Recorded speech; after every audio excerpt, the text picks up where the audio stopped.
It's getting harder and harder to resist the draw of full electric vehicles.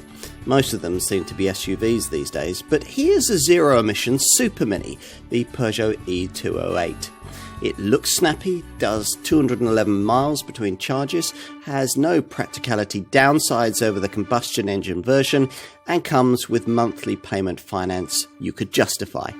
What's not to like?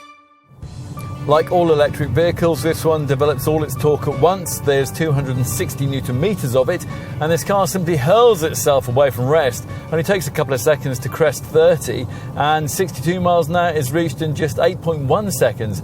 The 1.5 tonne curb weight means you won't want to be throwing this car round corners too much. We've found ride quality though to be generally excellent, which is something that owners will prioritise more. Something else an e-208 buyer will prioritise is driving range, WLTP rated here at 211 miles. That's some way off being class leading, but it's a lot better than you'd get from trendier small EVs like the Mini Electric and the Honda E. The quoted range figure will only be distantly possible if you engage a somewhat restrictive eco mode that drops power output from 136 bhp right down to 83. Charging from empty via a wall box will take 7.5 hours. If your property happens to have a 3-phase electricity supply and you pay extra to have your e-208's standard 7.4 kilowatt onboard charger upgraded to 11 kilowatt spec, then that charging time can be reduced to just 5 hours.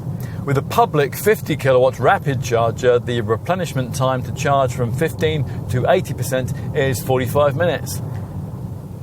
The all-electric e-208 is distinguished from what Peugeot calls thermic-powered models by the adoption of body colouring for the front grille and a more unusual dichroic finish for the lion badge, which appears to change colour depending on your viewing angle.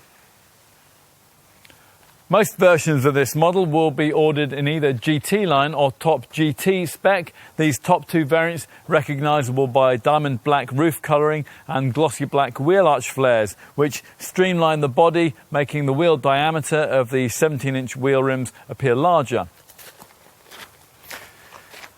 Let's take a look inside.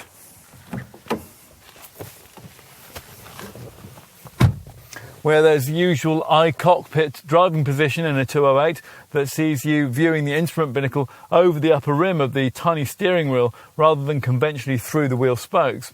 On all but the entry-level version of this model, you'll find that concept has been further developed with the addition of this clever 3D instrument binnacle display.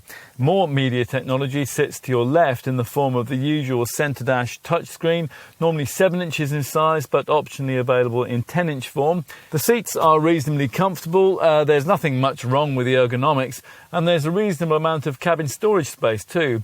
There are also plenty of media connectivity points, plus on most models you get a wireless charging mat too with its own neat lidded compartment. Let's take a look in the rear. It's certainly more cramped here than the Super Mini norm, but it'll be fine for the children who will most commonly travel back here.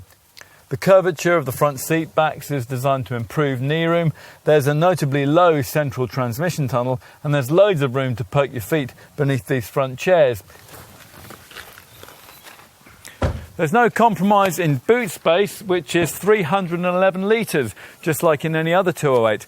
It's quite a usable, spherically sized space with 674mm of length and 1018mm of width between the wheel arches. So, how successful has Peugeot been with this e-208 in terms of what it describes as unboring the future? Well, we think you'll be impressed. Most will recognise that in this car, Peugeot has delivered an EV Super Mini that you could really bond with.